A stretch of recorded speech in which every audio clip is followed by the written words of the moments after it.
Okay, well, I apparently did talk too long about how to disassemble and reassemble the tension control because my memory card filled up. So I think where I was at is I was getting in the process of sewing the vegetable tan leather. I had gone through it, but had done a real crummy job of getting it even as far as the two pieces, so I was going to run it through again. So let me see if I can accomplish that now that I haven't maxed out the memory on this camera of mine. So okay, so 2 layers of vegetable tan leather. We're looking at about probably close to 8 ounces of this stuff. Very difficult to get through.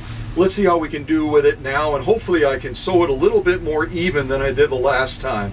All right, here we go.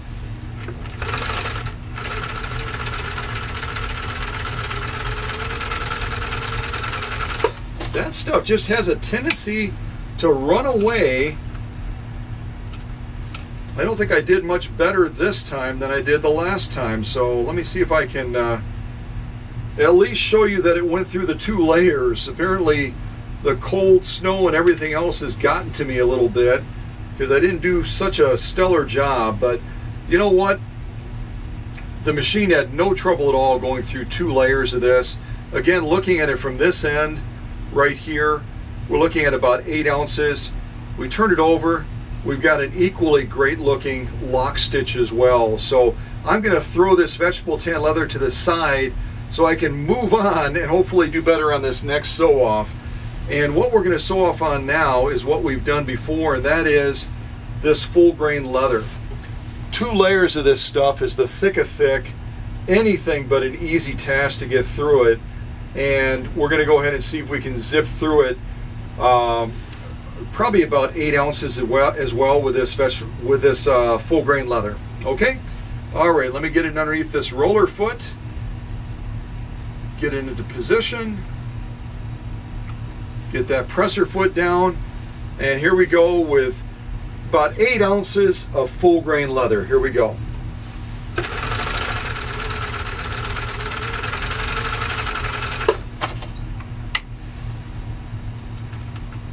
All right, I'm going to go ahead and snip this, get this back into position. So I did better on this one, a little bit more on course, I would say. And as I pull it back for the camera, I'm going to see if I can get the right angle, hopefully, for you. That's an absolutely gorgeous stitch. Everything about that stitch is absolutely spectacular. The spacing, the formation, everything about that stitch is exactly the way I want that stitch to look. I'm going to bring this light down just a little bit more, and hopefully, again, whenever you get red on brown, it's a little bit of a challenge, but the spacing, the formation is just absolutely gorgeous. And if you look at the lock-in stitch as well, the lock-in stitch is also equally spectacular. So I'm going to go ahead and line these up like I try to do. Try to get them lined up so that you can get a better look at them if I zoom in a little bit closer. That one's a little bit of a challenge just as far as the angle.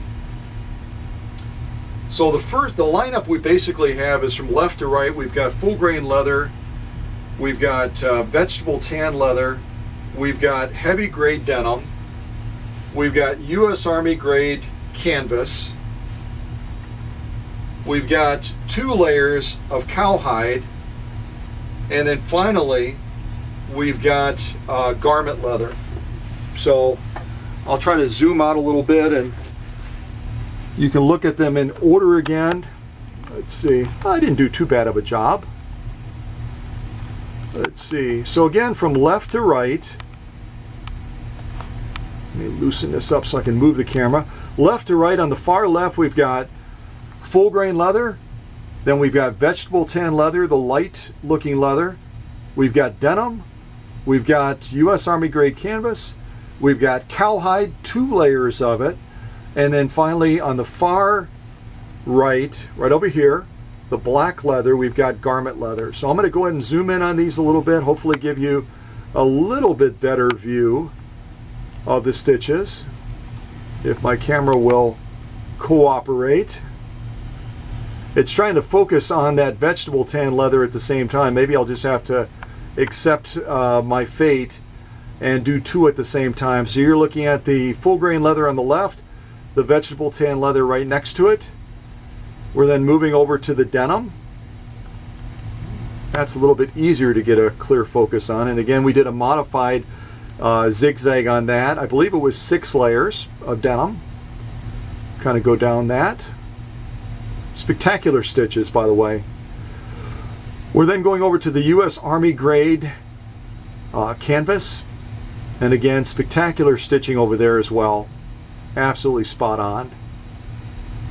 We're then going over to the 2 layers of cowhide, and you might remember we did the single layer, kind of the outside stitching. We made like a little turnaround loop there on the bottom, and then I put 2 pieces of this together, which, I mean, just threw it through the roof as far as getting us up to around 16 to 18 ounces of leather, and then we zipped right down the middle of it, again with no effort whatsoever on the part of this machine.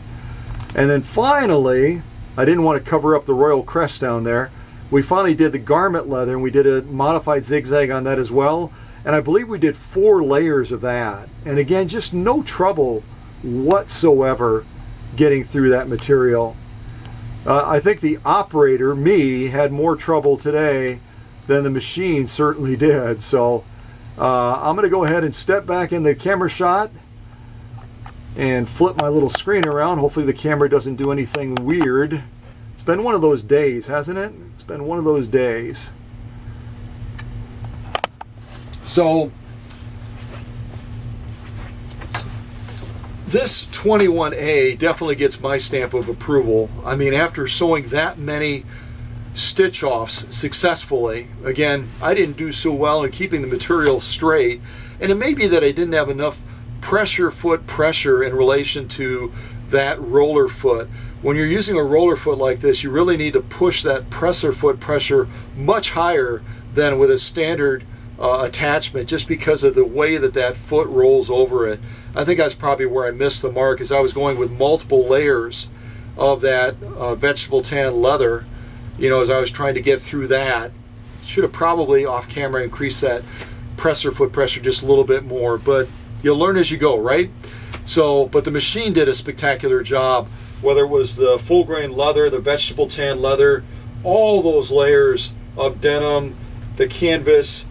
This again, this blows my mind as you look at the number of layers we did with this genuine cowhide.